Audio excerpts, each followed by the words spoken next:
You know the Donald Trump mentality. Donald Trump is a very, very powerful multi-billion-dollar executive, right? And he's, I think he's got a TV show too where he's making people into entrepreneurs and things like that. Bottom line is he's a real estate tycoon more than anything else, right? And you know how real estate in this society works. You buy, and you buy, but you don't pay for it. You use your credit to buy, and you don't make the maximum payments. You make what? The minimum payments. And now your credit is being built. When your credit is built, you buy again. You rent it out or whatever, and you keep building your empire. Now, if the Donald Trump-like billionaire was to pay off every one of his properties today, would he still be a billionaire? No. What's his idea? His idea is, how long am I going to live? Another 50 years, 60 years, 100 years? How long am I going to live? I'm going to live a billionaire, and after that, if my payments aren't being made, who cares? I already partied my way out. So this entire deficit will be passed down to the next generation. I couldn't care less. So the value of the dollar goes down, people's dollar at the grocery store doesn't go that far, and it can be blamed on him, but what does he care? He already did his partying and he's gone. In other words, don't think about anyone but who? Yourself. جَمَعَ مَالًا وَعَدَّدَ. This is at the heart of capitalist thinking, at the core of it. Now compare this to the mind of the Muslim. Just one more smaller example, because this is dealing with economics, right? A home. Home ownership in this country is a big deal. And of course it bubbled and collapsed and all of that. But just put it in very simple economic terms, even like an elementary school child can understand.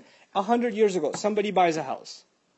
Somewhere in New York City. Somebody buys a house. Let's say they pay $50,000 for it. But they don't buy it cash, and they don't buy it interest-free. They buy it on a mortgage. So they end up paying over 30 years, not $50,000. What did they end up paying? $150,000. Okay, now it's time for them to sell it.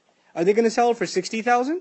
No, they ended up putting in $150, so they should at least sell for $200 and $250. So they sell it for $250. The next buyer comes in, buys the place for $250, but he didn't buy it cash. What did he buy it on? Credit. So he's not going to pay $250. Over 30 years, he'll pay $400,000, $500,000. When time comes for him to sell it, it keeps going up, right? So what's happened is, first of all, the value of currency went down. Second of all, those who could own a home 100 years ago, with that kind of money, can they still own a home generations later? No. So you made the opportunity for the next generation more and more and more impossible. This is what riba does. This is what jama'a malan wa addadah does. It creates problems for the future. Now compare this to the Muslim mind. The Muslim mind is, you have an old man who's already got a foot in the grave, and he's planting a seed in the ground for a tree to grow. And you ask him, you're not going to live long enough for this tree to grow. And he says, well, it will give somebody shade one day, sadaqah jariyah for me. This is the mind of the Muslim, right? That's what it's supposed to be. We think about how the future will be benefited. Not, live, eat, sleep, drink, and die. That's it. This is the reversal of thought. And that's really, when we read this stuff, we shouldn't just think about what's happening, a millennium and a half ago. These are realities of our time. These are serious problems of our time. And unfortunately, just because we're Muslim doesn't mean that we haven't been engrossed in the deepest depths of the black greed of capitalism.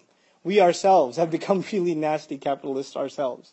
And we don't think about the greater good and serving society and building the kinds of institutions, right? We've become people of الَّذِي جَمَعَ مَالًا وَعَدَّدَهُ. May Allah protect us from it and get us out of this mess.